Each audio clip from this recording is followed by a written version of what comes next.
Hello guys, welcome back to our channel crack JKSB exam. मेरे पास एक नई नोटिस आया, किसी ने शेयर करा है। ये गवर्नमेंट ऑर्डर 7/3/2022 का, ठीक है। और यहाँ पे आप देख सकते हो, amendment in the minimum qualification rule for direct recruitment of forester, ठीक है। और इसको अमेंडमेंट जो है वो कब करी गई है? 2022 में, ठीक है। 7 मार्च 2022 में इसकी अमेंडमेंट करी गई है, ठीक है। यहाँ पे देखना, यहाँ पे जीएडी ने एक ऑर्डर निकाला था, जहाँ पे जो एडमिनिस्ट्रेटिव डिपार्टमेंट ये जो जेकेएसबी और जेकेपीएससी की जो भी पोस्ट 2019 से जो है, इसमें सिलेक्शन प्रोसेस जो है वो फाइनलाइज नहीं हुआ था, और जिसमें कोर्ट केस था, जो लिटिगेशन थी, उसमें जो है वो पोस्टें जो है विड्रा करी गई थी। और उसमें ये पोस्टें जो विड्रा करी गई थी, उसमें ये फॉरेस्टर की पोस्ट भी थी, ठीक है। और उस टाइम पे जीएडी ने जो है वो रिक्वेस्ट करा था सारे डिपार्टमेंट को इम्प्लीमेंट करें डायरेक्शन ऑफ एडमिनिस्ट्रेटिव काउंसिल। जो एडमिनिस्ट्रेटिव काउंसिल की डायरेक्शन थी, जल्दी से जल्दी ये पोस्टों में जो भी कमियां हैं उसको दूर कर रहे हैं, ठीक है। उसके बाद जो है जीएडी ने रिक्वेस्ट करा था सेक्रेटरी जेकेएसएसबी को और जेकेपीएससी को, कि जो भी पोस्ट विड्रा हुई हैं, जो भी पोस्ट जिसकी जिसकी लिटिगेशन है, उसको जो है वो कंसर्न एडमिनिस्ट्रेटिव डिपार्टमेंट, यानी कि यहाँ पे कंसर्न डिपार्टमेंट कौन सा था? फॉरेस्ट डिपार्टमेंट, ठीक है। और उसको जो है वो री रेफ़र करी जाए, ठीक है। उसको जो है वो री रेफ़र करी जाए, दोबारा भेजी जाए उसको, कि वो जो भी लिटिगेशन है, जो भी उसमें लिटिगेशन है, उसको जो है वो दूर कर दे, ठीक है।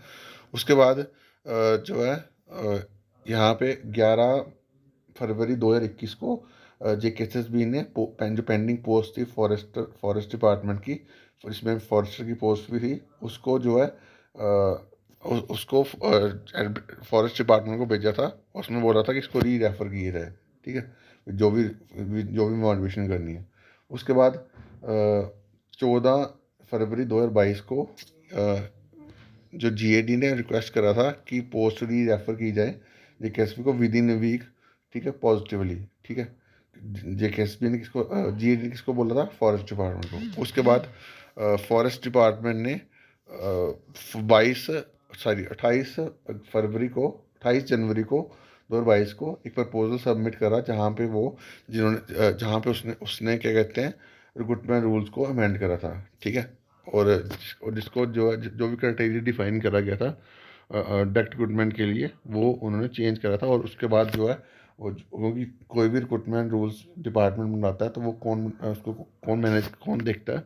एआरआई इन ट्रेनिंग डिपार्टमेंट, ठीक है।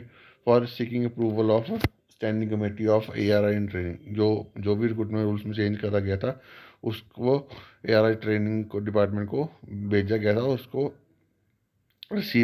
जो है अप्रूवल के लिए भेजा गया था। उसके बाद जो है while keeping in view the urgency involving री रेफरिंग, जो पोस्ट री रेफर करनी थी जेकेएसबी को, तो जो प्रपोजल भेजा था गया था अमेंडमेंट के लिए फॉरेस्टर के लिए, was place before competent authority, जो कॉम्पिटेंट अथॉरिटी थी, जो यानी कि एआरआई इन ट्रेनिंग, उसको भेजा गया था अप्रूवल के लिए, ठीक है। सो दैट द पोस्ट जो है वो दोबारा री रेफर करी जाए with two the recruitment agency, ठीक है। और कॉम्पिटेंट अथॉरिटी ने क्या अप्रूव करा गया था? ये अप्रूव करा था, ये मिनिमम स्टैंडर्ड रखे थे। उसके बाद इसमें क्वालिफिकेशन जो है वो क्या रखी थी? Therefore the sanction is hereby recorded to revise the minimum qualification of recruitment of forester. तो उसमें फॉरेस्टर की क्वालिफिकेशन को, मिनिमम क्वालिफिकेशन को रिवाइज करने के लिए बोला था, ठीक है। उसके बाद जो मिनिमम क्वालिफिकेशन जो रिवाइज करके रखी गई थी, वो क्या रखी गई? 10+2, ठीक है। और इक्वलेंट क्वालिफिकेशन विद साइंस, 10+2 चाहिए और क्वालिफिकेशन चाहिए, और 10+2 होना चाहिए किसमें? साइंस में, ठीक है।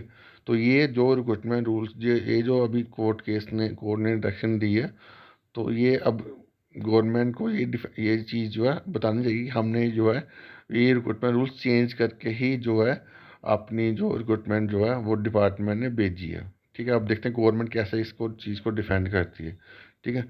तो बाकी अभी के लिए इतना ही। Thank you guys, love you all.